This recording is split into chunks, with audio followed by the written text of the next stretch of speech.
siang. Selamat siang, Pak. Kita mulai pelajaran kita ini. Silakan anak berdiri.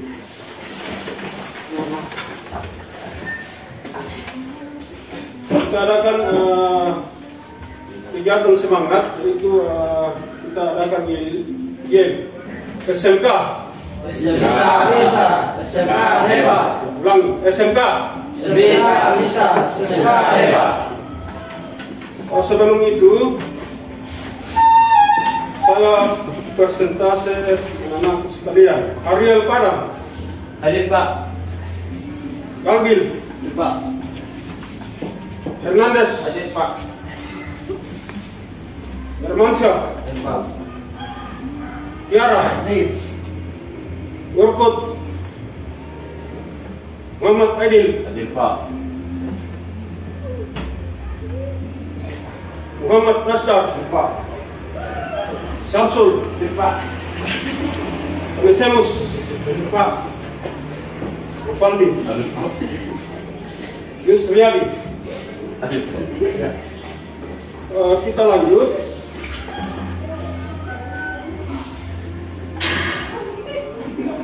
Jadi silakan dulu. Kita masuk di langkah awal, yaitu media pembelajaran, di mana kita melakukan rutinitas pengelasan dengan menggunakan proses kelas busur manual. Tujuan pembelajaran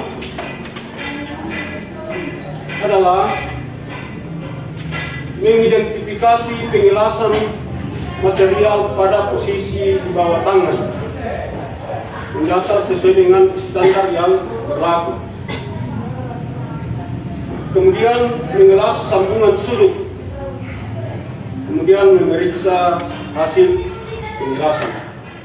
Nah, untuk mengidentifikasi hasil pengelasan pada posisi di bawah tangan, saya mau tanya anak sekalian, posisi di bawah tangan itu adalah istilah dengan istilah pengelasan apa?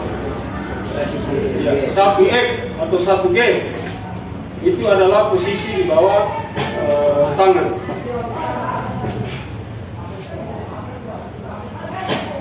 Kemudian pengelasan materi di bawah tangan, mendatar atau tegak. Pengelasan secara umum, posisi di bawah tangan adalah posisi yang sangat praktis digunakan, karena itu adalah merupakan salah satu job yang digunakan pada seorang pemula welder atau tukang las. Kemudian yang kedua, posisi mendatar. Saya sudah gambarkan tadi bahwa posisi mendatar ini atau 2G adalah posisi yang dilakukan pada saat mendatar. Ini adalah posisi mendatar atau 2G. Kemudian yang ketiga adalah posisi vertikal. Kita mengelas posisi vertikal, yaitu pada saat pengelasan arah naik atau arah turun. Kemudian yang berikut adalah posisi di atas kepala. Ini merupakan suatu pengelasan yang agak sukar karena posisinya di atas kepala. Jadi itu model-model pembelajaran tentang pengelasan. Nah, yang berikut adalah karakteristik pengerja dan jenis bahan yang berbeda. Maka posisi pengelasan digunakan sebagai posisi pengelasan pada plat dan pipa. Jadi kalau pipa pengelasan pipa ini berbeda dengan pengelasan plat. Jadi pipa ini adalah mempunyai ketelitian yang sangat besar. Karena kalau pipa ini dia sensitif dengan kebocoran. Jadi harus betul-betul seorang welder adalah mempunyai ketelitian. Kemudian juga plat ini bisa digunakan untuk pengerasan. Kemudian yang berikut adalah posisi plat sambungan tumpul. Di mana posisi plat sambungan tumpul ini atau istilah kata 1G. Nah, 1G ini adalah merupakan sambungan di bawah tangan untuk cara pengelasan sambungan tangan di bawah tangan. Kemudian yang berikut adalah posisi horizontal atau sambungan tumpul, yaitu posisi dia mendatar. Posisinya dia mendatar. Posisi mendatar. Yang berikut adalah 3G, di mana sambungan vertikal. Sambungan vertikal. Nah, kemudian sambungan tumpul itu adalah merupakan sambungan yang digunakan pada sambungan tumpul. Jadi anak-anak sekalian bisa kita hafal, yaitu kode-kode pengelasan, yaitu 1G adalah di bawah tangan, 2G mendatar, 3F adalah vertikal, dan 4 adalah di atas kepala. Ya, di atas kepala.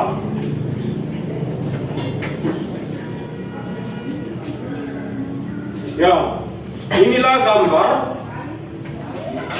yang merupakan gambaran tentang cara kerja pengelasan. Nah, yang pertama di sini adalah posisi benda kerja, yaitu 1G atau sambungan tumpul. Dia mendatar dengan memperhatikan sudut benda kerja dengan elektroda. Ini adalah posisi 1G. Posisi 1G. Ini. Kemudian yang berikut adalah posisi 2G. Mana posisi 2G? Yaitu posisi yang dimana dia mendatar. Kita mengelas sesuai dengan sudut yang kita gunakan. Bisa dipahami kira-kira? Ya. Kemudian yang berikut adalah posisi 3G, yaitu vertikal. Vertikal di sini. Posisi 3G adalah vertikal dengan mengukur sebuah sudut elektroda. Elektroda yang kita gunakan. Nah, saya mau tanya, kalau posisi 4G, apa kira-kira yang memberikan kesulitan? Mengelas di atas kepala. Ya, karena kita mengelas di atas kepala. Kemudian seolah-olah dia hasil itu dia cenderung seolah-olah dia cenderung jatuh. Cenderung jatuh itu penjelasan. Kemudian yang berikut ini adalah sambungan sudut. Sambungan sudut ini adalah dia bentuknya ini, kemudian elektroda itu di pertengahan elektroda ini, sehingga pada saat kita mengelas bisa menggunakan elektroda dengan tepat. Kemudian posisi 2F adalah dia vertikal di sini. Kita mengelas secara vertikal. Jadi kita atur dengan gerakan zigzag atau ayunan pada pengelasan.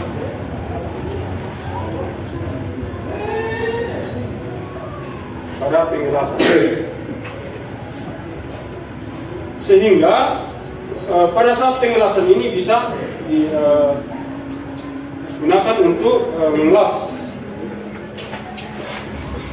Kemudian yang berikut adalah 3F.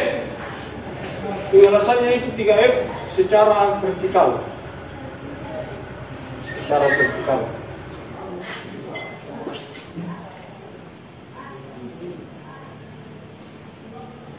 Secara vertikal.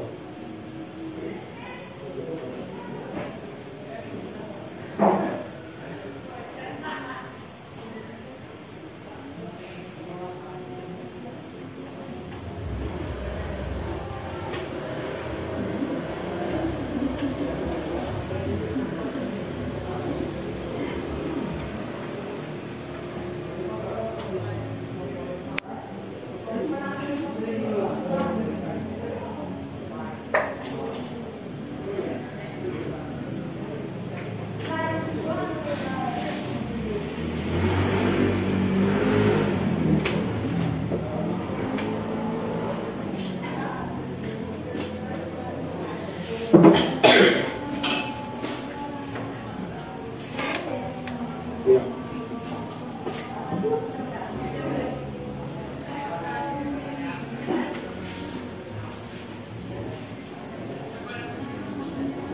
Ya. Jadi ini tadi bisa dicermati.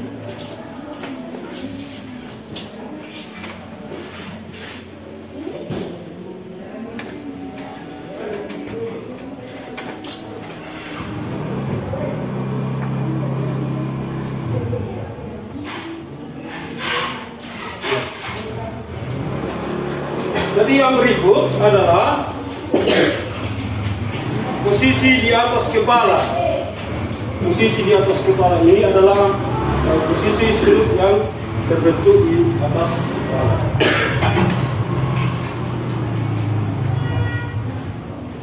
Nah. Ada yang mau ditanyakan di sini? Ada? Sebelum kita masuk dengan praktik itu, praktik pengelasan, itu adalah merupakan posisi yang harus dikuasai, baik secara di bawah tangan, mendatar, vertikal, dan di atas kepala. Jadi sangat gampang dihafal, sangat gampang dihafal. Kalau misalnya kita mau mengelas, kita dianjurkan saja di dunia usaha itu kita dikasih kode saja, kita dikasih kode atau gambaran bahwa kalian tahu ini adalah merupakan kode, misalnya 1G, 2G, 2F, dan lain sebagainya.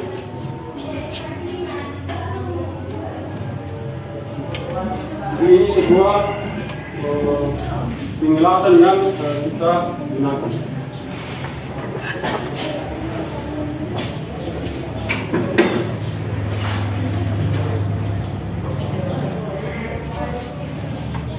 Ya. Kemudian bisa satu orang membaca itu poin pertama. Andre bisa baca. Posisi sumbu horizontal pipa dapat diputar diameter sama atau sambungan tumpul dalam kurung 1G. Ya. Posisi sumbu horizontal atau pipa dapat diputar atau diameter sama dengan sambungan tumpul. Di mana biasa digunakan pipa yang bisa diputar? Ya, pada saat pipa-pipa air yang sangat kecil, jadi bisa diputar baru kita adakan pengelasan. Tidak sama kalau kerja di Pertamina.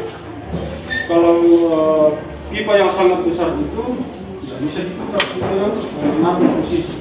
Kemudian yang berikut, nomor 2, baca. Sumbu horizontal pipa dapat diputar diameter berbeda atau sambungan atau meter 1M. Nomor 2 yaitu sambungan horizontal pipa dapat diputar diameter berbeda sambungan dengan sudut 1F.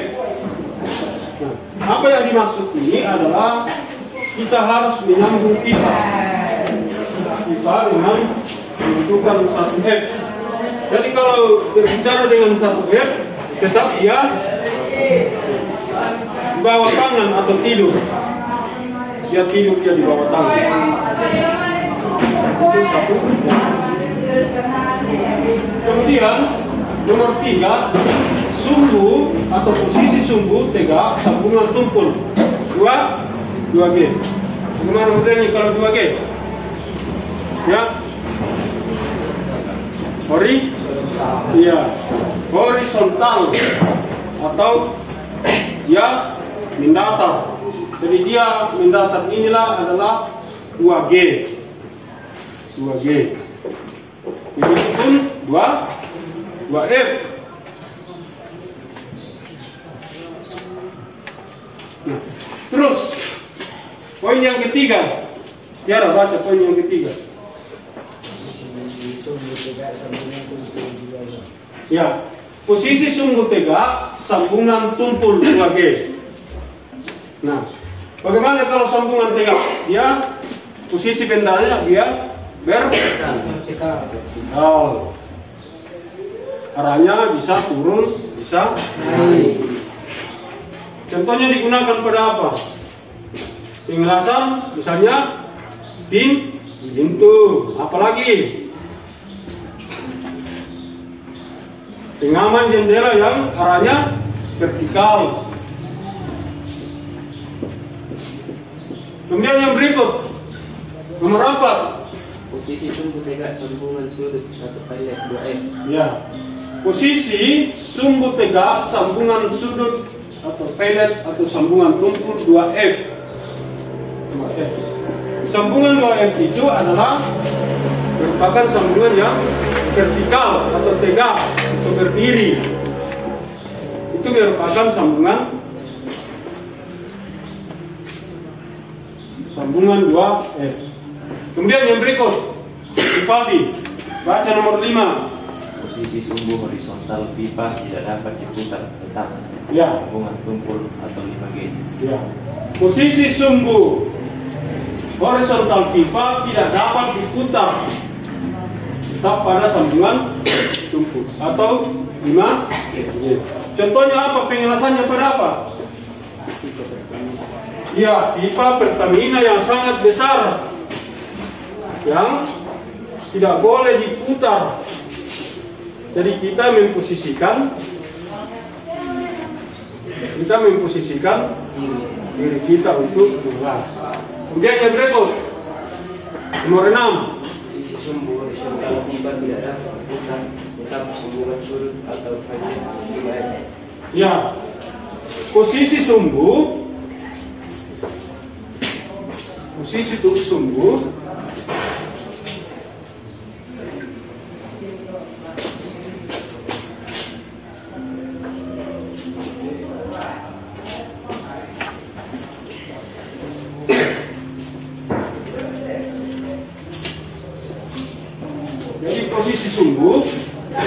yang tidak dapat diputar.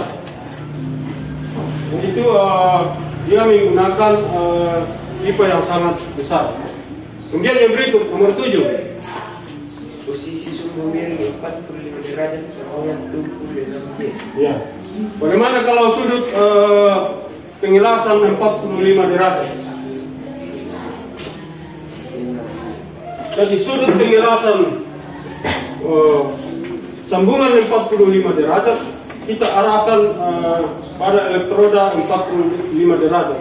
Jadi di atasnya 45, di bawahnya 45. Karena ini dia membentuk sudut 90. Jadi benda pertama, kedua, kemudian arahkan elektroda 45 derajat. Itulah yang dimaksud dengan sambungan tumpul 6G.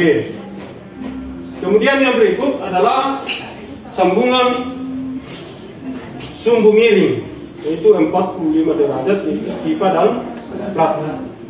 Jadi kita kondisikan. Ada yang mau ditanyakan kira-kira? Atau ada yang mau bertanya? bagaimana posisi kita saat melakukan penjelasan? Ya, posisi kita saat melakukan penjelasan apabila benda kerja yang besar yang tidak bisa diputar, makanya seorang welder atau putalas itu bisa memposisikan diri dengan berbagai macam posisi, baik mendatar, horizontal, vertikal, dan di atas kepala. Tidak sama dengan benda yang kecil. Kalau benda yang kecil itu adalah merupakan penjelasan yang agak mudah kita lakukan, karena kita yang atur, kita yang putar. Kemudian yang berikut,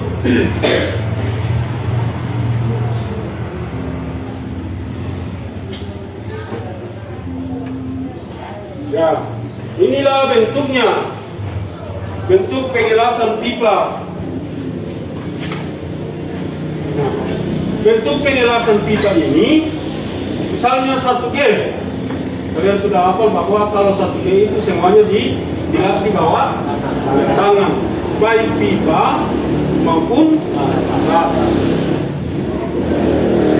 Nah, untuk menjelas ini kita harus menguasai penjelasan.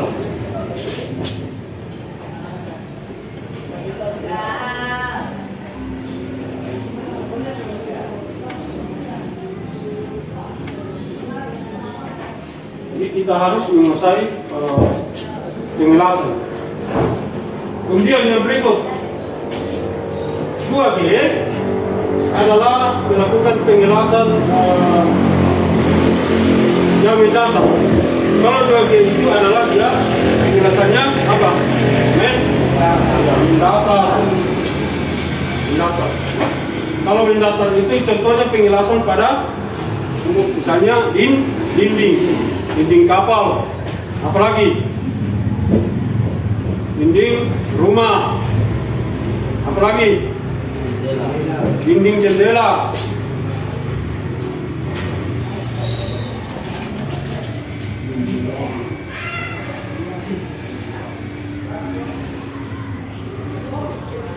Kemudian yang berikut,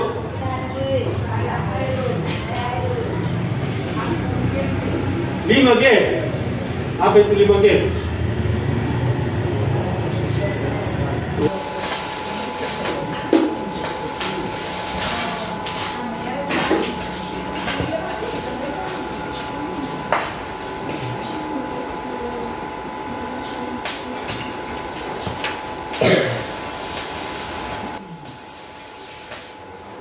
Jadi yang lain menyimak atau menanyakan kalau masih ada yang belum dipahami.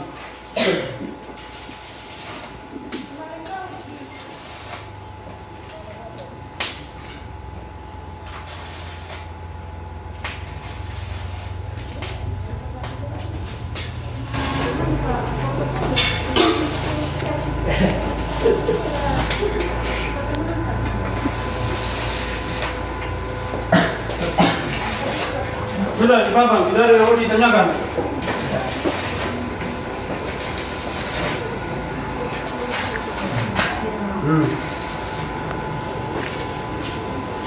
Jadi periksa kesiapan pada saat bekerja.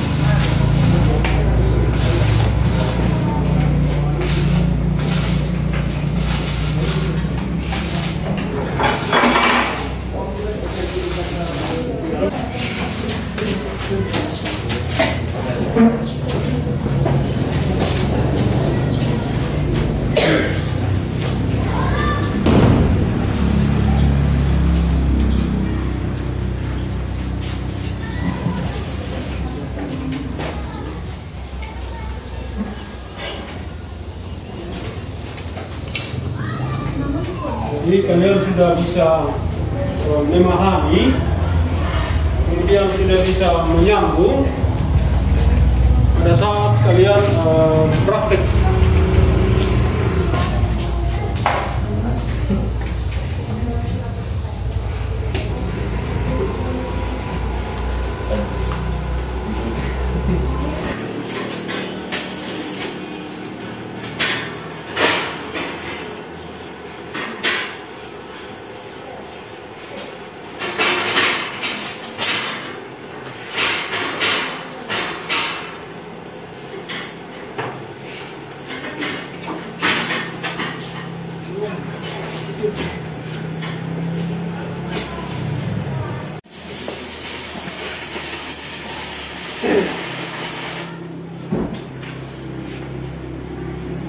Atau ada yang belum dipahami atau ada yang belum dimengerti tentang kegiatan kita ini untuk dalam proses belajar mengajar. Ada yang mau ditanyakan? Untuk kita ambil sebagai kesimpulan. Misalnya kalian belum memahami kegiatan atau pembelajaran yang kita lakukan tadi dari awal sampai sekarang. Untuk kegiatan ini kita dapat simpulkan bahwa kegiatan kita ini adalah merupakan kegiatan untuk di mana kita dituntut untuk mendapatkan keahlian dalam mengelas di bawah tangan. Itu kesimpulannya. Kemudian yang kedua adalah kita sudah memahami bentuk, posisi, kemudian gambar pada pengelasan. Itu sesuai dengan aba-aba dari saya, yaitu kita memberikan semangat pada saat mengakhiri mata pelajaran ini, yaitu SMK. Bisa. Ulangi sekali lagi, SMK. Bisa. Hebat. Satu orang sebelum kita berpisah di ruangan ini atau mengakhiri mata pelajaran ini, satu orang berdoa. Mari kita berdoa.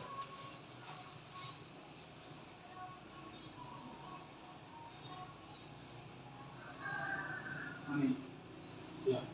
Untuk mengakhiri materi kita ini adalah kita mengucapkan selamat dan semoga sukses selalu dalam studi.